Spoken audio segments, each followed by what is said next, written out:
Hi boys and girls, Miss Ari again. I've come to read you another fairy tale story. This is a fun one and I think we're all going to really like it. It's called The Princess and the Pea. And just like we were talking about, normally fairy tales, they have some type of royalty in them. Royalty is when we talk about kings and queens and princesses and princes. So this one is called The Princess and the Pea. Okay? Fairy tales also do something else. Do you know what fairy tales do? They teach us a lesson. So let's see if this fairy tale teaches us anything. Okay? Again, it's called The Princess and the Pea by Miles Kelly. Once upon a time, there's that once upon a time that we know that fairy tales start with. Ready? Once upon a time, there was a handsome prince. He had everything he could wish for, but he was quite lonely. His parents, the king and the queen, said that it might be time for him to look for a bride. The prince thought this was a good idea, so he started his search for the perfect princess. Oh, look at this pretty castle in the background, boys and girls. He held parties all over the kingdom where he met plenty of perfectly pleasant girls who said they were princesses. He also met some unpleasant princesses. That means they weren't so nice.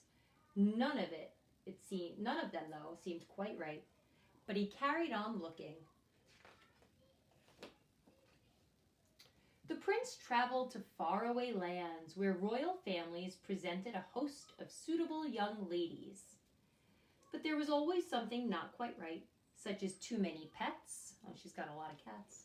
Or terrible table manners. Oh my goodness, look, she's talking with her mouth full. Princesses always have to be very proper. Nowhere could he find a princess who lived up to his high standards. So the prince returned to his palace, where he sat reading dusty books and getting very sad.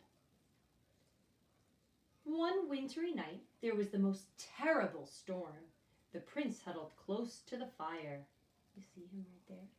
Must be snowing outside and windy. Right? Let's see what happens. Just as everyone was going to bed, there was a loud knocking at the door. The king, queen, and prince, they went to go see who it was. There, absolutely dripping wet and covered in mud, stood a girl. No one could have looked less like a princess, but that is exactly what the girl claimed to be.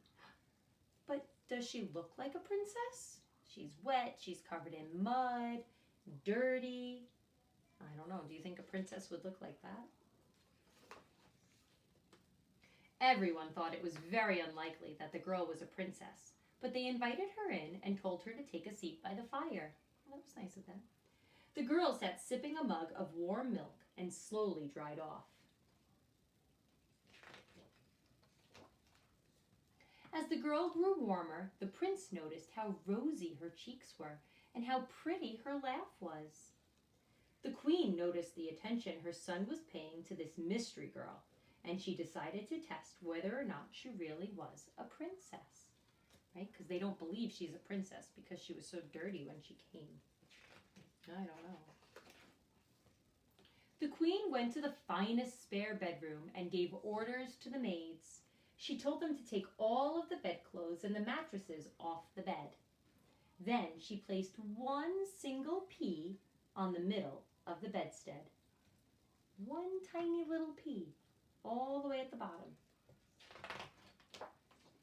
Next, the maids piled dozens of mattresses, sheets, feather quilts, and warm blankets on top of the pea.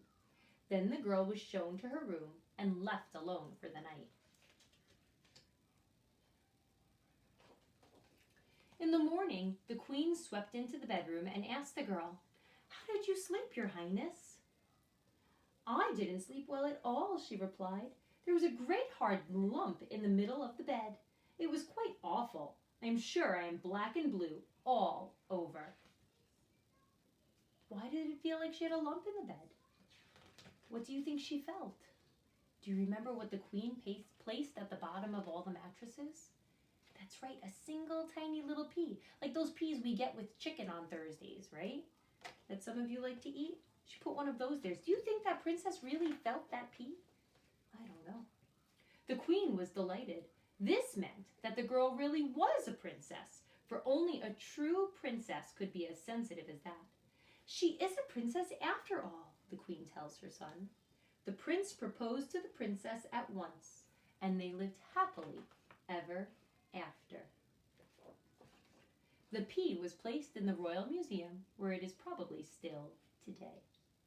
The end. Boys and girls, that was so silly, wasn't it? So, do you think the queen and the king and the prince learned anything in this story? The princess said that she was a princess, but did they really believe her? They didn't, and they tried to place a trick on her. And then they found out that she was a princess. So maybe, boys and girls, it's teaching us that things aren't always what they seem, but maybe we should believe people anyway, right? I think that's a good idea. So I have a challenge for you. Do you think, because at the beginning of the story we saw a very pretty castle, do you think, boys and girls, that you could at home draw a picture of a castle? I'm going to draw a picture of a castle right now, and I'm going to show it to you step by step. Are you ready? First, I'm going to make a large square. We know a square has 4 sides and 4 corners. Do you see my large square? There it is. And then I'm going to put an arch, a doorway, right in the middle. Okay? And then I'm going to draw 2 rectangles on either side of my square. There's one. Ready? And here's the other one. I'm going to make it go a little taller. Over, down, and across. There's 2. Is it looking like a castle yet? I think it looks a little bit like a castle. Now you can do this 2 ways. You can either do zigzags and give the top of your castle some points. Okay? Or you can do bumps and you go up, over, down, up, over, down, up, over, down. Put little squares on top of it so that it looks like extra bricks. Okay? And then if you want, you could put a triangle up here and make it pointy. And then, boys and girls, I want you to finish coloring your castle in. Use whatever pretty colors you like. 3-star coloring would be best here, and we could finish the picture. You could put some grass at the bottom. You could put a sun in the sky, right? I would color my sun yellow, and I would make my grass green, right? Because those are the right colors that they should be.